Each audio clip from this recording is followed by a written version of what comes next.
Y bien, pues hay un tema que de alguna manera nos está preocupando crecientemente y es no solamente los bajísimos niveles de inversión pública que se han producido este año, se supone que el próximo año van a aumentar. Hemos hablado del tema del SNIP con Raúl Delgado Sayán, en fin, sino también prácticamente el hecho de que no se han producido en los últimos 6 meses, 8 meses, asociaciones público-privadas, concesiones, etcétera. Es decir, no hay desarrollo de la infraestructura vía inversión privada, que es algo fundamental. No hay, los proyectos no avanzan, no hay decisiones, todo está paralizado. Y entonces la pregunta es, ¿qué es lo que está pasando? De hecho, sea de paso, José Luis Guasch del Banco Mundial, bueno, estamos con Gonzalo Prialés, presidente de AFIM. Gonzalo, hay una entrevista que acabo de ver en Semana Económica a José Luis Guasch del Banco Mundial, que dice, si bien el sistema de privatizaciones peruano se encuentra avanzado a comparación de la región, proinversión sigue siendo muy lento y persisten serias deficiencias en el diseño de los contratos de concesión, lo que genera un excesivo número de renegociaciones que en la mayoría de los casos perjudican al Estado. Hace 10 años que estamos en este plan y todavía hay una gran desconfianza entre Estado y sector privado y no mejoran los procesos. Se dice que solo salen 2 o 3 proyectos por año, nada más, y podrían salir pues 5 o 10 proyectos por lo menos, y que, en fin, y todo esto toma mucho tiempo, en fin. ¿Qué está pasando? Bueno, en primer lugar, eso es un poco exagerado, porque en el año 2009 salieron como 8 proyectos, no 2. Pero que hubo un decreto de urgencia. Claro, en base al decreto de urgencia. Lo que hay es que fue derogado después. Exacto. Digamos, hay 2 tipos de problema. Uno es el de la estructura legal del tema. Hay una ley marco de APP, su reglamento, una ley de SNIP, una ley de obras por impuestos, todas tienen que ver con este asunto de inversiones público-privadas. Y resulta que esa legislación es sumamente engorrosa. Parece que se hizo, o en realidad se hizo pensando más bien en no gastar, claro, en poner tanta barrera o filtros como para que las cosas se pensaran mucho tiempo, años. En la época en que no había recursos. Claro, por eso el gobierno anterior optó por el camino de los decretos de urgencia que permitían agilizar trámites sin perder los controles, pero que se usaron 2 años, el último año ya no se pudieron seguir usando porque lo que los justificó, es decir, su urgencia, estuvo justificada por la crisis del año 2008. Luego, entonces, lo que habría que hacer es mejorar el marco legal. Nosotros, desde AFIM, hemos hecho varias propuestas a este gobierno para hacer modificaciones a las distintas normas aplicables. Por ejemplo, cosas como que la aprobación inicial de un plan de inversión que se encarga a Proinversión para que promueva una asociación público-privada se haga por resolución suprema, pero que las modificaciones siguientes, que pueden ser necesarias varias, se hagan simplemente a nivel del Consejo Directivo de Proinversión, sin tener que ir donde el presidente de la República tantas veces. Acotar plazos, ámbitos de competencia, para que las entidades que participan en el proceso no opinen sobre todo el proyecto, sino sobre lo que les concierne y dentro de plazos limitados, razonables. Por ejemplo, este asunto de la planta desalinizadora o desaladora de agua para los balnearios del sur, que no era solo para los balnearios del sur, también iba a ser un parte para Vía El Salvador y todo, que ha terminado siendo cancelada después de 3 años, una iniciativa privada. Sí. Estaba yo revisando la relación de pasos de trámites, digamos, que envió Proinversión. Son 31, digamos, preguntas, respuestas, opiniones, informes, marchas, son 31, digamos, sí, bueno, pases. Eso suele suceder. Ese proyecto estuvo priorizado en los decretos 1 y 2 con 160 millones de dólares. Es una iniciativa privada de una compañía muy especializada en el tema. Fue declarada de interés, porque ese es el proceso de una iniciativa privada.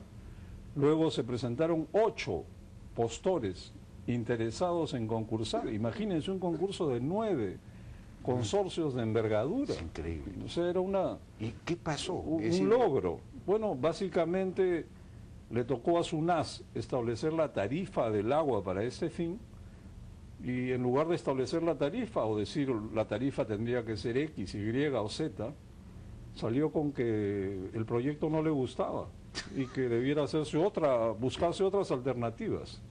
Luego sucede que el Ministerio de Vivienda también le quitó el apoyo porque resulta que el Ministerio de Cultura encontró que en el terreno había seguramente algo arqueológico que preservar, y lo último que he escuchado es que existiría la posibilidad de que se le pida a cualquier interesado que venga con su terreno. Cosa inaudita, ¿no? Es como decirle a alguien, oye, primero consigue un terreno donde hacer esto y después vienes a concursar, que francamente no es la forma de hacer las cosas. Ahora, algunos piensan que esto sería una solución cara, pero ¿cuál es la otra alternativa? El informe de Proinversión en buena cuenta le echa la culpa a SUNAS, principalmente, ¿no?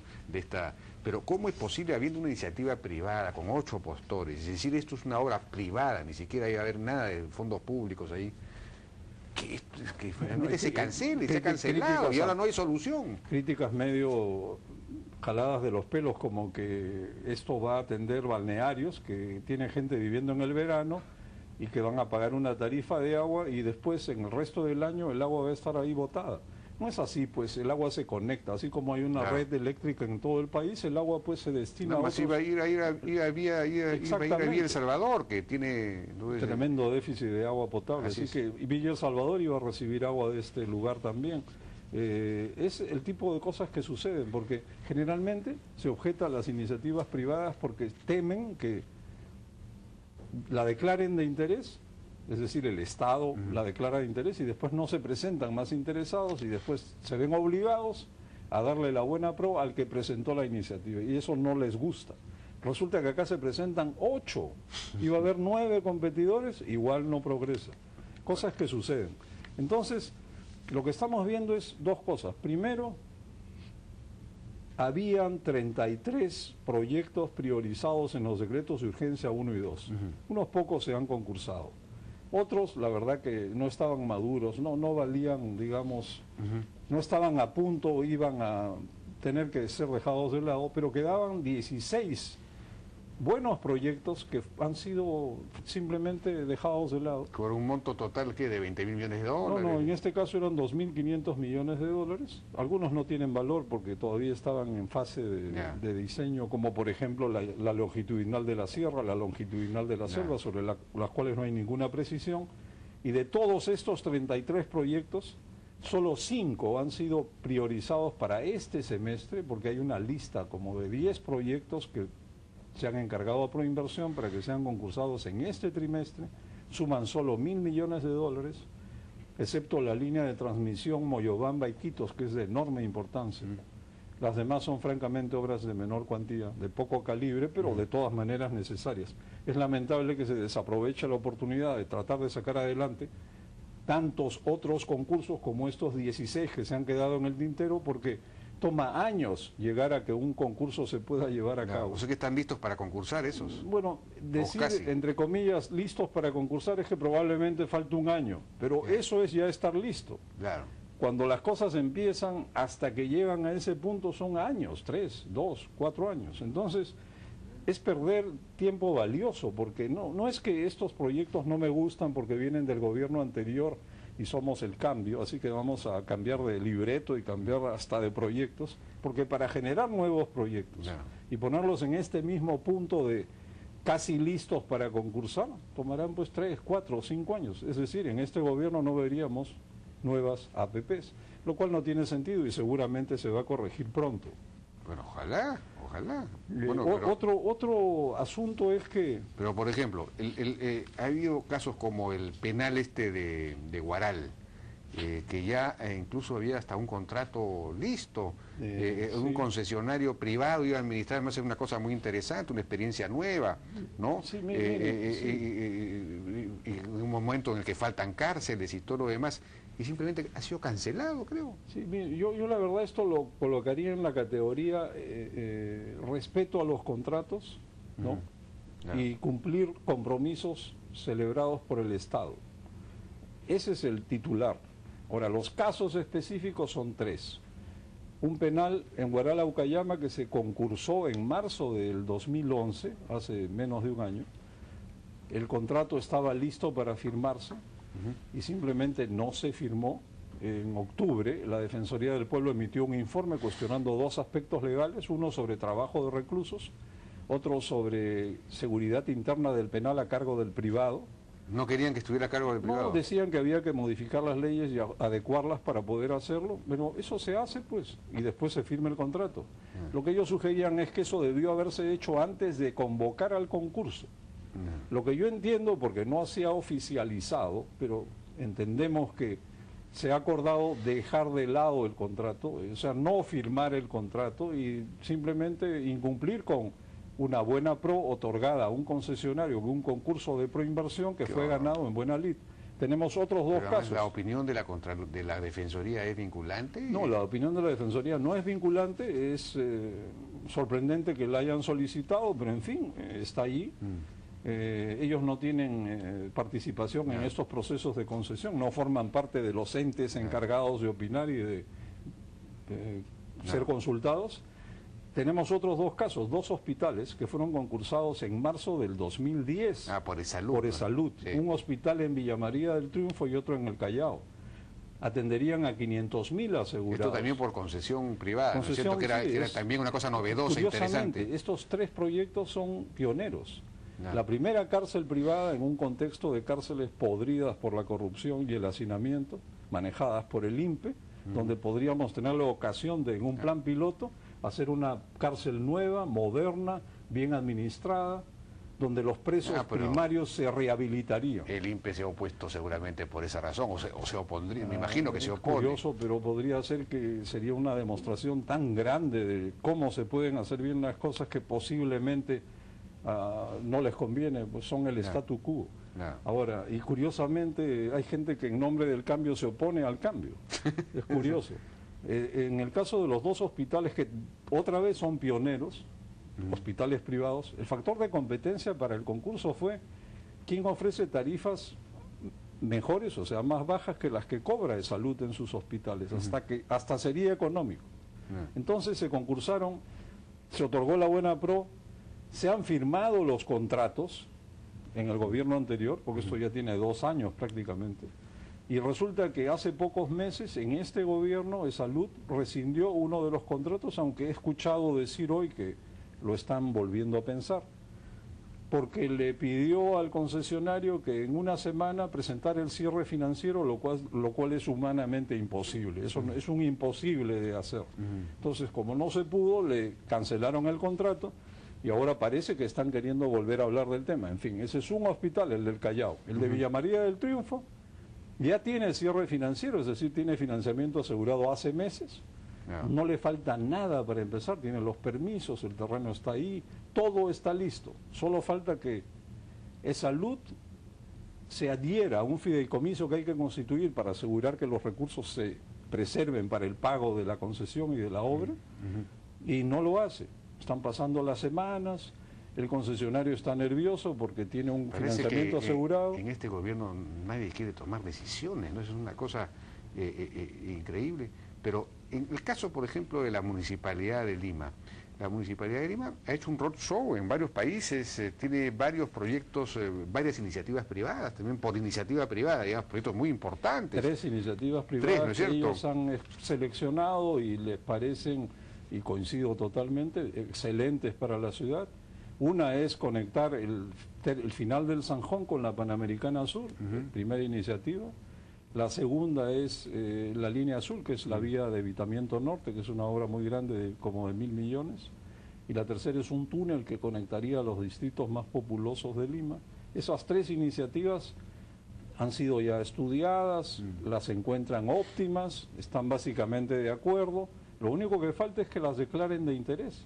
¿Eso tiene que declarar de interés la municipalidad? Sí, el procedimiento establecido por ley es que no, la municipalidad tendría que declararlas de interés, luego se publica esta declaración de interés y hay 90 días para que cualquier otro interesado, como les conté, en el caso del Agua del Sur, desalinización de agua, se presentaron 8 interesados.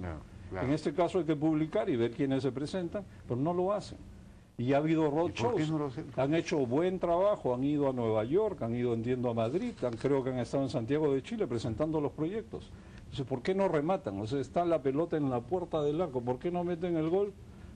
De repente piensan que si convocan en los 90 días no se presenta ningún postor, van a tener que darle la buena prueba a los proponentes y quizás eso no les gusta, pero ¿qué tendría de malo Sí, pues. si eso ocurriera? Lo importante es si los proyectos son buenos, y en una ciudad como Lima, con 8 millones de habitantes, hay un mercado tan grande y tan deficitario en transporte masivo que estas Claro. obras son propias de una iniciativa privada, Claro, ya. porque el mercado lo permite. Y ayer hablábamos con Raúl Delgado Sayán de que en 3 meses podría convocarse a la línea 2 del metro, del subterráneo, ¿no?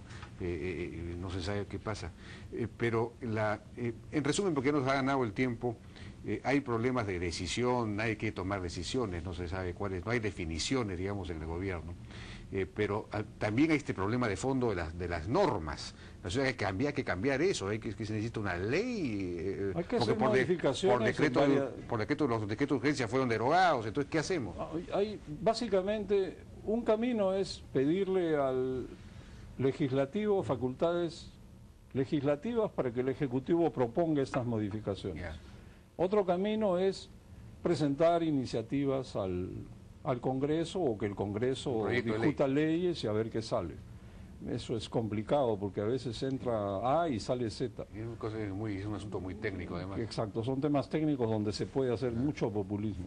Y la tercera opción es, irónicamente, sacar un decreto de urgencia y agilizar las cosas, porque si no, esto no Y se va a dejarse de mover. tonterías. Sí, pues. Bueno, Gonzalo Prialé, muchísimas gracias por Gracias. su participación en la Hora N. Fue el presidente de la Asociación de Fomento de la Infraestructura, tratando este tema ya que se está volviendo ya realmente preocupante, ¿no? Esta parálisis en la Pero inversión. confío que pronto las cosas comiencen a moverse, porque, digamos, el gobierno ha tomado unos meses para asentarse, pero ya creo que están listos para continuar. Sobre todo obras en marcha que también tienen problemas y tampoco se toman decisiones, de temas de discusión que siempre ocurren, pero que se resuelven, pero que en este caso siguen ahí empantanadas.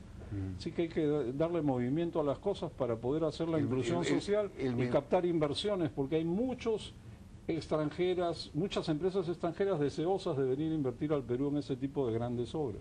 El ministro de Transportes, por ejemplo, tengo la impresión, por conversaciones que he tenido, que es una persona que no toma decisiones, que habla bien, bonito, pero es irresoluto, ¿no?